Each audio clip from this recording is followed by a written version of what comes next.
Hello, my name is Divine Agodzo and I'm a faculty member of Media and Communication at Trinity Western University. If I were to ask you, what skill or competency would you consider to be most vital for success in the world today? What would you say? Leadership skills? Being technologically savvy? Maybe communication? Now, these are all good responses, but there is one crucial competence that's become essential: cultural intelligence. In fact, according to a leading cultural intelligence researcher, 90% of executives seek applicants with this skill, and it is also foundational for all kinds of interpersonal relationships. So for this presentation, I want to talk to you about how to develop your cultural intelligence. So here's what we'll cover today. We will define cultural intelligence within the discipline of intercultural communication. I'll explain the dialectical perspective to the development of cultural intelligence. We'll suggest 3 key cultural intelligence principles and practices. We'll integrate cultural intelligence with Christian theology, and we'll describe the practical elements of the cultural intelligence framework. Let's go. Let's begin with the definition of cultural intelligence. For some background, cultural intelligence is actually a variation of the intelligence quotient, IQ, which we're all familiar with, and also emotional intelligence. The focus with cultural intelligence is on the development of intercultural competency. So it is an umbrella term that has come to be used to describe intercultural communication effectiveness. Cultural intelligence was pioneered, or at least in terms of the significant scholarship in that field, by the work of a scholar, David Livermore, and his book, Cultural Intelligence. Now, there's 2 books that I would highly recommend. One is Cultural Intelligence, Improving Your CQ to Engage in a Multicultural World, and Leading with Cultural Intelligence. Now, for my presentation, I draw on the work of Livermore, but also incorporate ideas from the text that I use for this course, Cross-Cultural Communication, that I teach. It's by Judith Martin and Thomas Nakayama, Intercultural Communication in Contexts. With that as a background, let's define cultural intelligence. Now, this definition comes from David Livermore, who founded the Cultural Intelligence Center. And it says, cultural intelligence is the ability to relate and work effectively with people from different cultural backgrounds. Now, cultural intelligence is obviously imperative in today's society for several reasons. One is demographic. Canada has more than 400,000 immigrants coming in every year. There's the economic imperative with businesses doing transactions all around the world. There's an ethical imperative, which refers to the fact that we need to engage with people who are different from us on an ethical basis. There's a technological imperative, which has to do with the global village that we all live in, and the fact that technology connects the world and makes us all closer together. There's a peace imperative, because a lot of cultural difficulties arise out of problems with dealing with other people. And then there's a self-awareness or self-development imperative, which makes it important for us to develop cultural intelligence for our own success in the workplace and in interpersonal relationships. I do want to place cultural intelligence within the discipline, the larger discipline of intercultural communication, because that's where it arises out of. Now, intercultural communication, simply defined, is communication across differences that make a difference in communication. Now, that may sound cryptic, but the main point here is that anytime we engage with people who are significantly different from us in a number of different ways, that communication has the potential to lead to confusion or conflict. Cultural groups, though, are more than just national or ethno-racial groups. They include religious groups, gender differences, sexual orientation and gender identity, generational differences, our cultural differences, socioeconomic, and even differences between people who are neurodivergent or physically different than we are. So all of these types of communication across these barriers would be intercultural and would require cultural intelligence for success. Now, I want to turn to the 3 key approaches to cultural intelligence that draw from 3 different schools of thought in cross-cultural communication. Those 3 schools of thought are the functionalist school, the interpretive school, and the critical school. Now, these three schools have very different orientations towards cultural intelligence. So let's walk through the first one, the functionalists. In the functionalist school, the focus is on learned values and group socialization as the heart of cultural intelligence. So, in order to engage with people who come from a different cultural group, you need to understand the values that they were socialized with. How do you gain cultural intelligence? The functionalists will tell you it's all about learning variables and models and typologies that will help you predict the behaviors that you might expect or anticipate when you engage across cultural difference. And one key concept or theory that I'll talk about a bit later within the functionalist perspective is the cultural dimensions model of Hofstede. Hofstede is a German scholar who's done a lot of groundbreaking work, or did a lot of groundbreaking work in the field. So we'll talk a little bit about his work in the next few slides. The interpretivists are a little bit different in that they don't see cultural behaviors as highly predictable. They suggest that context and individuality impact how different groups might behave.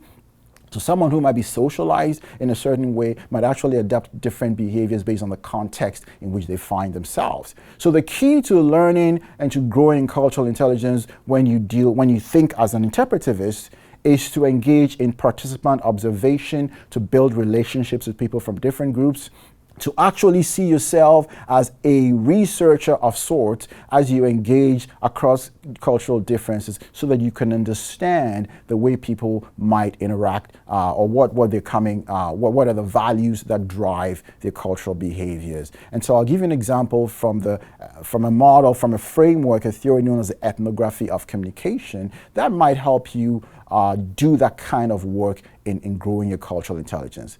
Last but not the least is a critical school.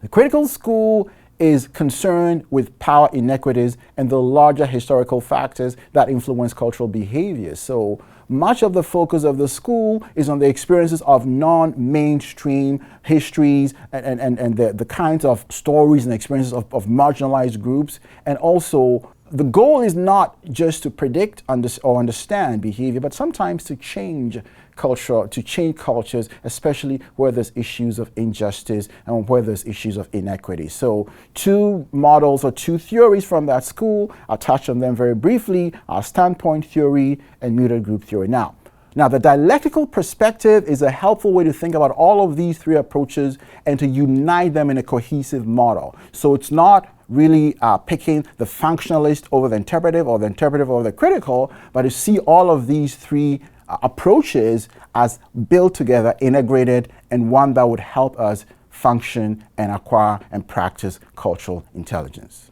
I want to share with you three key principles and practices that are drawn from these three different perspectives that we just talked about. The first one is from the work of Hofstede. Hofstede was a German scholar and researcher who pioneered values that are critical in cross-cultural communication. And he came up with the big 6 cultural values that I want to talk about. Now, the principle here is learn the impact of the big 6 cultural values in your communication behavior. Now, I'll quickly run through this list, but I will direct you to his website, hofstadeinsights.com, where you have much more detailed explanation of these 6 dimensions that impact cultural behaviors in significant ways. The first one is power distance. And simply put, it defines the attitudes that cultural group members have towards authority. In some instances, there's a sense of higher power distance where there's a lot of respect for cultural authority, and then there's other contexts where there's a much more level playing field when it comes to power. Individualism is one of the variables that Hofstede talks about, and it has to do with the locus of identity in the culture. So some cultures tend to focus a little bit more on the self, the I, the me, and then some cultures tend to be more collectivistic in orientation. Masculinity has to do with a drive for competition and achievement and success in certain cultures, and you may have differences in that as well. Uncertainty avoidance is a desire for rules and clarity and controlling risk that you might find in some cultures more than other cultures. Long-term orientation is a culture's focus on the future versus the past. Some cultures tend to have a longer-term orientation where much of the thinking, the planning, and communication has to do with the future, and some cultures tend to be more tend to want to preserve the past in that sense. And then last but not the least is the indulgence variable. I call that the party variable. Some cultures tend to have more fun. They want to enjoy life. It's all about, they do work, but they mix work and pleasure. And for them, that's important. So Hofstede was able to actually conduct research that looked at several countries around the globe, and he was able to actually provide indicators of where each of these countries fall when it comes to these 6. So I would say check out his website, and I'll show you a quick example of some of how you might be able to use his work, Hofstede's work. So here's a quick illustration that I draw from the work of Hofstede, and take someone like myself who traveled all the way from Ghana and came to Canada. There's many things that I had to actually learn from scratch. So I'll give you an example. I was super respectful of my professors while I was in school. Now I would call them sir, I would call them by their full names, their last names, and I was highly respectful. Now, where did that come from? That seemed quite unusual to my peers who were born in Canada. That has to do with this concept of power distance that we just talked about. Power distance has to do, again, with a level of respect for authority within certain cultures. And as you can tell, Ghana on that slide has a very high power distance, very high respect for people like professors and teachers and bosses. So that clearly came across in my interactions with my professors. Canada, though, has a relatively lower power distance score.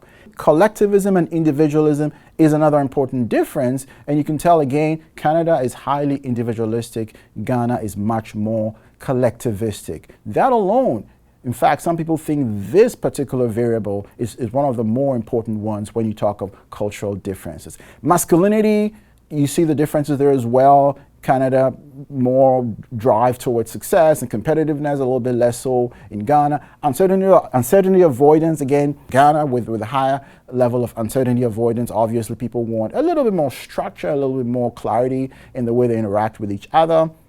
That's an important one there. Long-term orientation, where you see a vast difference. Ghana is a very traditional society. You can tell a very low long-term orientation score. So traditional societies tend to preserve the past.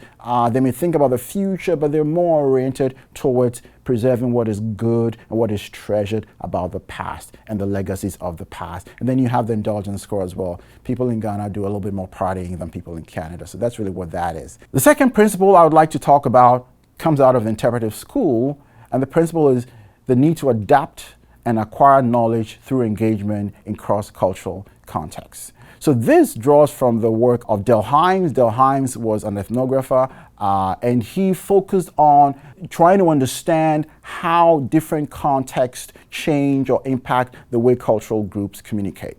Now, I find this model quite easy to understand. It's pretty straightforward. It's based on this acronym SPEAKING, and it allows you, as you engage in cross-cultural interactions, to focus on these elements and to help you make sense, understand, learn what's going on in that cultural environment. So as you interact, it could be in the context of events, it could be in the context of interactions with people. Each of these elements are helpful. So I'm going to walk through them very quickly. So the first one is the setting, the context. Obviously, setting and context, if you are engaged in a cross-cultural environment, you want to pay attention to what's going on around you, the place, the space, learn from what's going on around you. Participants, the P has to do with the players. Who are those involved? Who are the key people? What's going on with, who are the leaders? Who are the speakers? So understanding that and paying attention to that helps you glean knowledge for your own cultural development as you engage. The ends has to do with understanding the purpose of the event or the purpose of the cross-cultural interaction. What's going on? What is the reason? And in many of these instances, you may need to talk to a cultural insider. You may not be able to discern all of these things, but this framework helps you at least to pinpoint what's critical and what's important. The acts has to do with the sequence of events, the sequence of things that are going on, the process, and that helps you sort of get a sense of what comes first, what comes second, why it's important. The key is the mood, the tone of the event. Pay attention to that when you engage a cross-cultural difference. What is the mood? What is the tone? What kind of flavor does that give you? Instruments refer to channels of communication that you may experience. It could be in the form of poetry, it could be the language differences, it could be song, it could be all kinds of ways that a cultural group might communicate and express itself. The norms are obviously important because they lay down the expectations for what is done, what the rules are, and that is important as you learn about other cultures. And the genre refers to the type of event or the type of space or setting. So that could be religious, it could be social, it could be ceremonial, it could be political, it could be all of those kinds of events. So again, adapt and acquire knowledge through engagement in cross-cultural context is your second key principle. And this is the third and final principle, but it's important to include a critical perspective because, like I mentioned earlier, you do need those three to develop a dialectical view of cultural intelligence. You need to put all of these three perspectives together. And this principle is the need or the importance for us to learn from the stories and histories of those at the cultural margins. It comes right out of the critical school, and it draws on two key theories, standpoint theory and muted group theory. I'm not going to get into too much detail on these theories. They were originally developed as feminist theories, but have evolved to be used in terms of how we relate with people who may be on the cultural margin. So standpoint theory suggests that if you are in a majority cultural position, you may be limited in your ability to understand the experiences of those who are at the cultural margins. Muted group theory, the premise of that theory is that certain cultural groups have not had much opportunity to voice their stories, to tell their stories, and therefore there's a greater need for us to give them the room, give them the space to learn and to also hear from them. So I can give you several examples, but I want to focus on the Indigenous community in Canada because that's one that we're all familiar with. Cultural intelligence does include being sensitive, being open, being willing to learn and engage and draw from these experiences because that's part of the critical school's focus when it comes to cultural intelligence. We are a Christian liberal arts university, so I do want to walk quickly through some theological foundations for cross-cultural communication and also for gaining and growing in cultural intelligence. One, we're all made in the image of God. We hear this concept, imago Dei, image of God. It suggests that each and every one of us, regardless of our backgrounds, regardless of where we grew up, where we come from, have this fingerprint of God. And so that alone provides an important framework, a lens through which we can see people who might be different from us. Shalom is an important concept as well because it speaks to the need for us to build peace and to further the well-being, not just of ourselves, but also of others and the communities in which we live and work. The incarnation, we hear of the incarnation and we think of it mainly as Jesus putting on flesh. But the incarnation also is Jesus putting on Jewish human culture as well. So the incarnation is at least tells us that as Christians, as people of faith, inhabiting culture is a part of what we do, and that we can, through that experience, learn from the culture and also, in some cases, change the culture as Jesus did. Covenant is, we talk of covenant is all the way through the Bible, but covenant is important to distinguish from contract. Contract is based on respecting people, engaging with people, only based on conditionalities. Covenant is rooted in the idea that I treat you in a certain way, not because you meet all my expectations or because you fully agree with everything I say or we agree with each other, but because we're rooted in this human family. Finally, prophecy. Prophecy, we often think, is telling the future.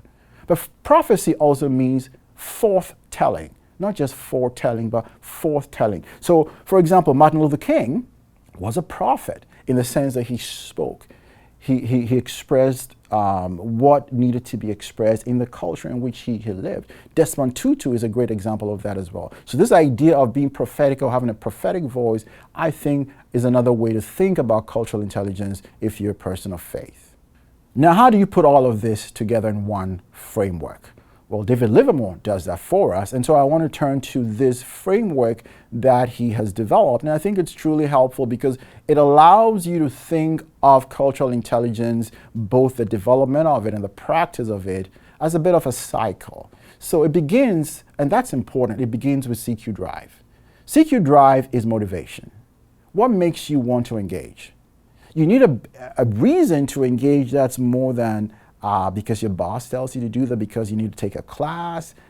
It has to be intrinsic. And if you're a person of faith, I would suggest that probably the theological imperative is one of the reasons why you want to do this. You want to engage, and so that drive needs to be there and cultivated, and that fuels your quest for knowledge.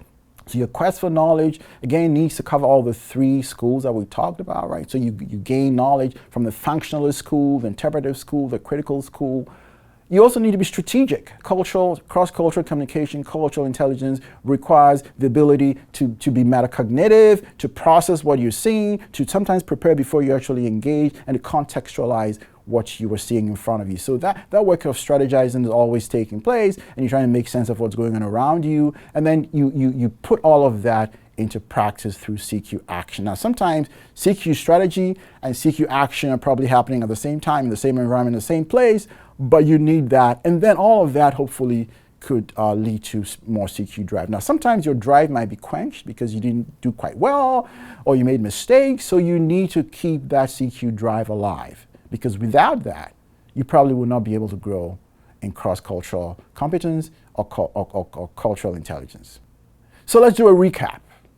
CQ has become a key competency today, right? And it's been fueled by several imperatives. I talked about the theological imperative. That's important if you're a person of faith, but there's also all these other imperatives as well, economic, as well as technological and demographic. So there's strong reason for us to gain those skills. And one of those imperatives is a self imperative, right? The self-development imperative as well. CQ, cultural intelligence, enhances the ability to function across several identity differences, and we listed about 7 of them. And the goal then, if you gain these competencies, is to help you minimize, not totally avoid, but minimize confusion and conflict. CQ is dialectical. It's dialectic in that it fuses, brings together these 3 different schools, functionalist, interpretive, and critical, in order to gain a holistic knowledge base from which you will function. I talked about the big 6 cultural dimensions from the work of Huss today, and also the speaking framework, and also the fact that we need to attend to the standpoints and voices of marginalized groups as key starting points for CQ practice and development. Last but not least, we talked about the 4 stages of the CQ framework that provide a practical model for the application and continued lifelong learning of cultural intelligence. And on that note, I encourage you to take a look at the resources here, and thank you for listening to this presentation.